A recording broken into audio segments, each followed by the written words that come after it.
Let me go with the fourth problem based on simple equation. Right, if 5 is added to twice a number, the result is 29. Find the number. Right, let us check out here. Let the number be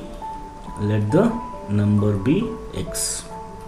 Right, 5 is added to twice a number. So twice a number is nothing but 2 into x. 5 is added plus 5 is added. The result is 29.